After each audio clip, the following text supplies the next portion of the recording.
قربانی کیا ہے؟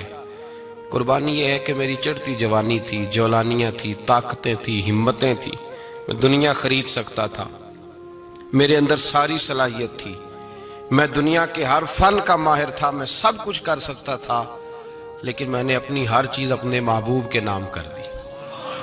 یہ قربانی ہے۔ جس نے اپنی خواہش پہ پیر رکھ کے کچھ کیا اس نے قربانی دی ہے صاحب۔ قربانی بڑی ضروری چیز کا نام ہے، اور جو قربانی دینا سیکھ جاتا ہے وہ بچ جاتا ہے۔ کتیا 6 بچے جنم دیتی ہے لیکن قربانی نہیں نہ دیتی بچوں کی، تو ریوڑ نہیں بنتے، اجڑ نہیں بنتے۔ بکری 2 بچے پیدا کرتی ہے اور سال کے بعد ہزاروں بچوں، لاکھوں بچوں کی قربانی دیتی ہے، پر پھر بھی جدھر جاؤ بکرے ہی بکرے نظر آتے ہیں۔ جو قربانی دینا سیکھ جاتا ہے نا، یزید نے کوئی قربانی نہیں دی، اس لیے کوئی شخص بھی کھڑا ہو کے نہیں کہتا، حالانکہ 14-15 بیٹے تھے یزید کے، کوئی بھی کھڑا ہو کے نہیں کہتا میں اس کی نسل میں سے ہوں۔ امام حسین نے ساری قربانی دے دی۔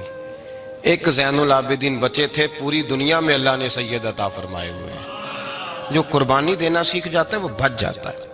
ہم نا قربانی کیا، ہمارے پاس تو اضافی شے ہے وہی دینے کو تیار نہیں۔ جب آپ تیار ہی نہیں تو سودا ہی نہیں کر، آپ نکلے ہی نہیں میدان میں، تو حاصل کیسے ہو؟ حصول تو تب ہوگا نا جب آپ کوئی انویسٹمنٹ کریں گے، تو آپ انویسٹ ہی نہیں کر رہے تو بھائی آپ نے پودا ہی نہیں لگایا تو پھل کیسے ملے؟ قربانی نہیں دی تو وہ درجہ کیسے ملے؟ اس کے لیے تو قربانی ضروری ہے۔ اب تمام صحابہ کی زندگی پڑھ لیں، حضرت ابو بکر سے لے کر حضرت بلال تک، یہ سارے قربانی والے ہیں۔ آپ تمام اولیاء کی صفت پڑھ لیں، حضرت غوث اعظم، جیلانی، داتا علی اجویری، خواجہ معین الدین، یہ سب قربانی والے لوگ ہیں۔ قربانی دیتے رہے تو بچے ہوئے ہیں۔ ان کے جو ساتھ تھے وہ بھی قربانیوں والے تھے۔ قربانی حصہ ہے طریقت کا، قربانی ضروری ہے۔ اور ہمارے صوفیاء تو کہتے ہیں جس شخص نے تصوف میں آ کے قربانی نہیں دی، بزرگوں کے پاس ایک شخص آیا، غالباً خواجہ نظام الدین محبوب الہی کی بات ہے، میرے ذہن میں نام پورا نہیں سما رہا، تو ایک مرید نے آ کے کہا حضور زکوٰۃ کتنی دینی ہے؟ فرمایا 2.5%۔ تھوڑی دیر کے بعد حضرت نصیر الدین چراغ دہلوی آ گئے، کہا حضور اللہ کے راستے میں کتنے دینے ہیں؟ فرمایا 50%۔ ایک ساتھی قریب بیٹھا تھا، اس نے کہا پہلے کے لیے 2.5% کا فتویٰ تھا، اس کو کہہ دیا دے دے۔ چند منٹ گزرے تو حضرت امیر خسرو بھی آ گئے، کہا حضور زکوٰۃ کتنی دینی ہے؟ فرمایا جو ہے سارا ہی لے آ، تیری 100% ہے۔ تو وہ ساتھی جو قریب بیٹھے تھے اس نے کہا بابا فتوے علیحدہ ہیں۔ فرمایا فتویٰ ایک ہی ہے، بندے علیحدہ ہے۔ فتویٰ ایک ہی ہے، مجھے پتہ ہے کون کتنے دے سکتا ہے، وہ جس کو میں نے 2.5% کہا ہے وہ بھی جا کے حساب کتاب کرے گا، اس نے 2.5 بھی پورا نہیں دینا۔ فرمایا جس امیر خسرو کو میں نے کہا نا سارا لے آ، اس کا دل کرے گا میں اپنا مکان بھی توڑ کے لے آؤں۔ میں نے فتویٰ ایک ہے، بندہ دیکھ کے بات کی ہے۔ بھائی قربانی نہیں ہے، اظہار ہی نہیں ہے، جذبہ ہی نہیں ہے، ہمارا مزاج ہی نہیں ہے۔ لیکن نا یہ اب ایک تو شریعت کی قربانی ہے نا، یہ تو اس پہ بھی لوگ بڑا سوچیں گے، اس پہ بھی لوگ بڑا سوچیں گے، فتوے پوچھتے پھریں گے کہ جی میرے اوپر تو ابھی میں نے تو 15,500 قرضہ دینا ہے، دوں کہ نہ دوں، کون سی دوں؟ فتوے پوچھیں گے، دینے کی دفعہ فتوے پوچھیں گے اور لینے کی دفعہ چھٹی، جو آتا ہے آنے دو۔ کبھی لینے کی دفعہ بھی فتویٰ پوچھنا صاحب کہ یہ مجھے اتنا مال آ رہا لے لوں کہ نہ لوں؟ وہ لے لیا، قابو کر لیا، جب دینے کی باری آئی تو فتویٰ احصار کرے۔ اور احصار صفت ہے مسلمان کی، یہ احصار کرنے لگتا ہے تو بچنے لگ جاتا ہے، اس کا فائدہ ہونے لگ جاتا ہے، قربانی دینے لگ جاتا ہے تو بچ جاتا ہے۔ کسی نے کہا تھا سن اے مسلمان، یہ نقطہ فیض قرآنی میں ہے، عظمت و اسلام اور مسلم صرف قربانی میں ہے۔ اگر تو جینا چاہتا ہے تو قربان ہو، اپنے مزاج میں قربانی۔ اور ایک عیسائی اسکالر تھا امریکہ کا، صرف ایک حدیث پڑھ کے مسلمان ہو گیا، کلمہ ہی پڑھ گیا۔ حدیث کیا ہے؟ جنگ یرموک ہے۔ تو 7 صحابہ زخمی ہیں، چور چور زخموں سے لیٹے ہوئے ہیں، گرمی بڑی شدید ہے، العطش العطش، پیاس پیاس پیاس پکارے ایک صحابی۔ ایک آدمی دوڑا دوڑا آیا، پانی کا برتن ہاتھ میں ہے، اس کے منہ کے قریب پانی کیا تو قریب ایک اور زخمی نے کہا میں بھی پیاسا ہوں۔ زخموں سے چور چور شخص نے میدان میں پڑے ہوئے آدمی نے کہا یار پہلے اسے پلا دو، وہ زیادہ پیاسا ہے۔ وہ کہتا ہے میں جب اس کے پاس گیا، اس کو پانی دینے لگا تو ایک آدمی قریب سے اور بولا یار میرے تو زبان پہ زخم ہے، دوڑ کے آؤ، بڑی پیاس ہے۔ کہتا میں نے پانی کا کٹورا اس کے قریب جو کیا تو چوتھا بول پڑا، اس نے کہا ادھر لے جاؤ یار میرا گزارا ہو جائے گا، کام چل جائے گا۔ وہ کہتا پانچواں بول پڑا تو چوتھے نے انکار کر دیا، میں نہیں پیوں گا، پہلے اس کے پاس لے جاؤ۔ کہتا حد ہو گئی، ساتویں تک میں آیا، اور جب میں ساتویں تک آیا تو پہلے نے پھر چیخ ماری۔ تو فرماتے ہیں وہ ساتواں کہنے لگا نہیں ادھر لے جا یار، اس کو پیاس زیادہ لگی ہوئی ہے۔ کہتے ہیں جب میں اس تک گیا تو وہ جام شہادت نوش کر چکا تھا۔ پلٹ کے دوسرے کے پاس آیا تو وہ بھی فوت ہو گیا، تیسرے کے پاس آیا تو وہ بھی رب کریم کی بارگاہ ناز میں حاضر ہو گیا، ساتوں شہید ہو گئے۔ تو پانی کا کٹورا میرے ہاتھ میں رہا، میں کبھی آسمان دیکھتا، کبھی زمین دیکھتا، کبھی پانی دیکھتا، کبھی میں ان 7 شہیدوں کے چہرے دیکھتا۔ پھر دل میں خیال آیا یہ تو گردنیں کاٹنے والے تھے، یہ تو ایک دوسرے کو قتل کرنے والے تھے، یہ تو خون پینے والے تھے، آج یہ سارے اس لیے کر رہے ہیں کہ سارے محمد عربی کے غلام بن گئے، رسول اللہ صلی اللہ علیہ وسلم کے نوکر بن گئے۔ وہ کہتا میں نے حدیث پڑھی تو میں مسلمان ہو گیا۔ میں نے کہا یہ جذبے دنیا دار بندہ پیدا نہیں کر سکتا، یہ جس نے جذبہ پیدا کیا ہے وہ اللہ کا سچا رسول ہے۔ میرے بھائی اظہار کا مزاج پیدا کریں۔ قربانی تو نہیں رہی معاشرے میں، اظہار ہی تو نہیں ہے۔ جب مکے والے مدینے آئے انصار مدینہ تو میرے مصطفیٰ کریم نے فرمایا نہ تمہاری نسلیں ایک ہیں نہ قبیلے ایک ہیں، لیکن تمہارا نبی ایک ہے، تمہارا رسول ایک، خدا ایک، کتاب ایک، تمہارا میری وجہ سے رشتہ ہے۔ چلو اپنے بھائیوں کے ساتھ اظہار کرو، چلو اظہار کرو۔ اگر کسی کے 2 مکان تھے تو اس نے ایک اس کو دے دیا جو مکے سے آیا تھا، 2 باغ تھے تو ایک دے دیا، کسی کے پاس ایک تھا تو آدھا بانٹ کے دے دیا، ہر چیز تقسیم کر دی۔ حالات بدل جاتے ہیں، حالات بدل جاتے ہیں۔ تلک الایام نداولھا بین الناس، اللہ لوگوں کے درمیان دن بدل دیتا ہے، حالات بدل گئے۔ بڑا مال غنیمت آیا، بنو نذیر کا علاقہ فتح ہوا تو میرے رسول پاک صلی اللہ تعالی علیہ وسلم نے انصار مدینہ کو اکٹھا کیا، فرمایا بھئی مال اب بڑا آ گیا ہے۔ 2 باتیں یہاں تو اس طرح کرتے ہیں کہ میں ان کو کہتا ہوں جو مکے سے آئے تھے کہ جتنی تمہاری جائیدادیں باغ انہوں نے لیے ہیں واپس کر دیتے ہیں تمہیں، اور جو مال آیا ہے وہ بھی تم میں سے آدھا آدھا دونوں کے درمیان بانٹ دیتے ہیں، یا جیسے تمہارا دل چاہے، تمہارے مال بھی واپس کرتے ہیں اور جو وہاں سے مال آیا وہ تمہارے بیچ بانٹ دیتے ہیں، یا اگر تم کہو تو یہ مال ان کو دے دیتے ہیں مہاجرین کو، اور تمہیں تمہارے مال واپس مل جاتے ہیں۔ حضور نے پوچھا انصار مدینہ سے، حضرت سعد بن معاذ، سعد بن عبادہ تڑپ کے کھڑے ہوئے، عرض کی محبوبہ میں تو ابو بکر کو جانتا ہی نہیں تھا، حضور مجھے کیا پتا عمر کون ہے، میں کیا جانوں عثمان غنی مولا علی کی عظمتوں کو، محبوبہ میں نے تو تجھے ان کی طرف مسکرا کے دیکھتے ہوئے دیکھا ہے، تیرا جلوہ دیکھا ہے، تجھ سے در در سے سگ سگ سے ہے مجھ کو نسبت، یا رسول اللہ صلی اللہ علیہ وسلم ہم سے مشورہ نہ کریں، آپ اس طرح کریں جو جائیدادیں ہم نے انہیں دی ہیں وہ بھی ان کے پاس رہنے دیں، اور جو مال آیا ہے وہ بھی ان میں تقسیم کر دیں، اس لیے کہ ہمیں تو بس اتنا پتا ہے کہ یہ آپ کے غلام ہیں، آپ کے نوکر ہیں، ہمیں اس سے زیادہ کسی چیز کے کوئی غرض، بس آپ کے غلام ہے، بات ختم ہو گئی۔ حضور خاموش ہو گئے۔ صحابہ کہتے ہیں دیر کے بعد ہم نے کہا فیصلہ ہونا چاہیے، فیصلہ پتہ کیا ہوا؟ حضور نے ہاتھ اٹھائے، کہا اے اللہ میرے مدینے والوں پہ رحم فرما، اے اللہ میرے انصار پہ رحم فرما، اللہ ان کے جذبے قبول فرما۔ بھائی اظہار والی زندگی، وہ کیا بات ہوئی کہ میں نے بڑی قربانی دی ہے، اور جب تک تو قربانی نہیں دیتا تو قدر والا نہیں ہوتا۔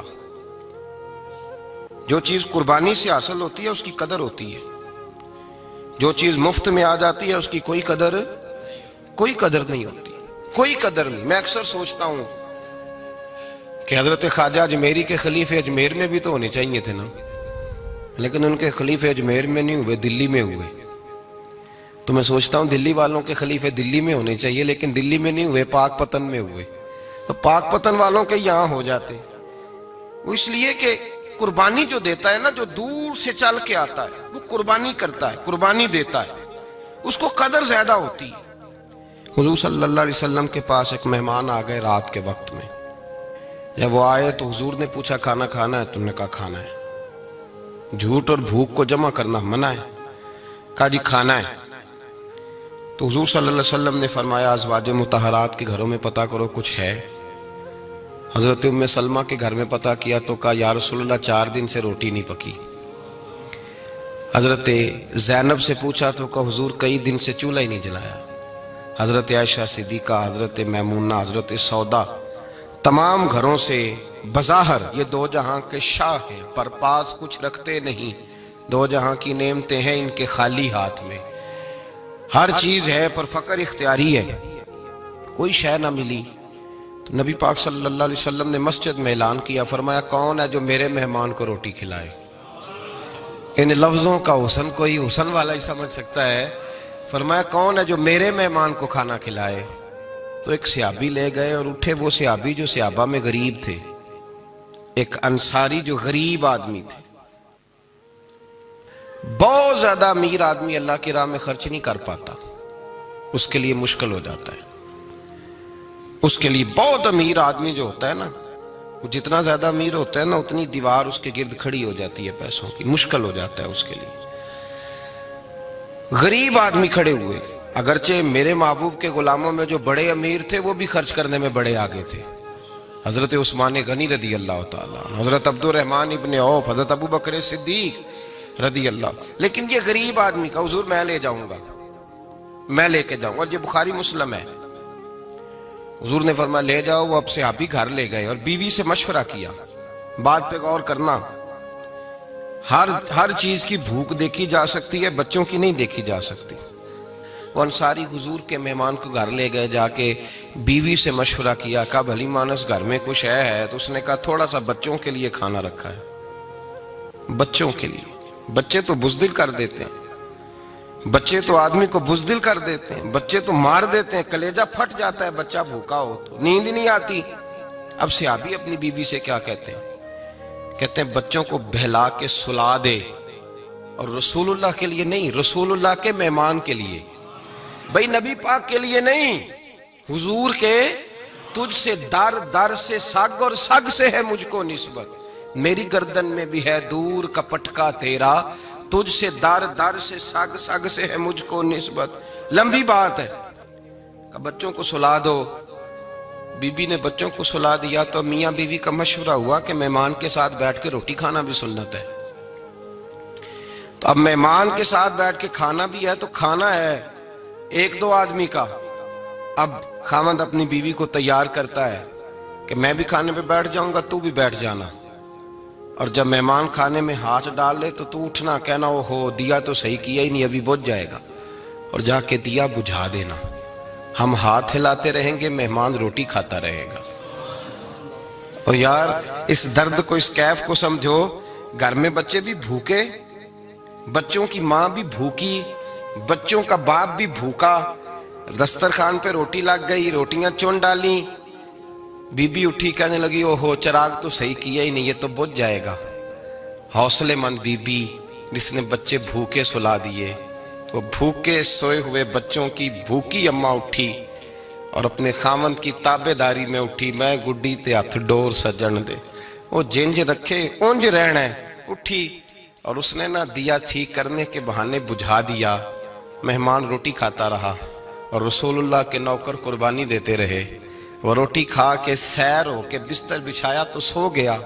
یہ میاں بیوی ساری رات بچوں کی طرف دیکھتے رہے اور غور کرتے رہے اور راضی رہے کہ ہم نے حضور کا فریضہ نبھایا ہے. قربان جاؤں محبوب پہ، بے خبر ہو جو غلاموں سے وہ آقا کیا ہے. وہ صحابہ وہ اگر قربانیاں دیتے تھے تو جو اعزاز ملتا تھا وہ بھی بڑا شان والا ہے. صحابی کہتے ہیں میں فجر کی نماز پڑھنے مسجد آیا، پہلا قدم رکھا تو میرے کریم بولے. حضور نے فرمایا رات جو تو نے اور تیری بیوی نے عمل کیا ہے خدا کو بھی بڑا پسند آیا ہے، محمد مصطفیٰ کو بھی بڑا پسند آیا. اور پھر ایک لفظ اور ہے حدیث میں، ایک روایت میں کچھ جملے اور بھی ہیں. حضور نے فرمایا جب تو اور تیری بیوی رات مہمان کے ساتھ احسار کر رہے تھے نا تو عرش کا مالک تمہیں مسکرا مسکرا کے دیکھ رہا تھا. رب تمہیں دیکھ کے مسکرا رہا تھا، رب تمہیں دیکھ کے مسکرا، تر دامنی پہ شیخ ہماری نہ جائیے، ہم دامن نچوڑ دیں تو فرشتے وضو کریں۔ فرمایا وہ مسکرا رہا تھا کہ میرے بندے میرے رسول کی رضا کے لیے کیا کر رہے ہیں۔ اور صاحب دیکھو، نبی پاک کے لیے نہیں، خاندان کے لیے نہیں، خاندان نبوت کے لیے نہیں، حضور کے نہ سمجھیں یار، اس پہلو کو سمجھیں، نبی پاک کے بریلی کے امام بول پڑے، فرمانے لگے تجھ سے در، در سے سگ، سگ سے ہے مجھ کو نسبت، تجھ سے در، در سے سگ کتے کو کہتے ہیں فارسی میں۔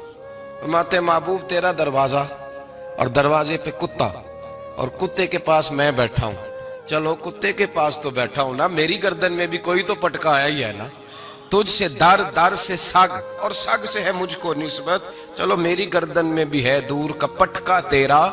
قرآن مجید بول اٹھا، رب کریم نے فرمایا حبیب یہ تیرے غلام وہ ہیں کہ وَيُقْصِرُونَ عَلَىٰ أَنفُسِهِمْ وَلَوْ كَانَ بِهِمْ خَصَاصَةٌ، فرمایا ان کا حال یہ ہے کہ جس چیز کی شدید حاجت ہوتی ہے وہ بھی اپنے بھائیوں پہ قربان کر دیتے ہیں، وہ دے دیتے ہیں تیرے نام پہ۔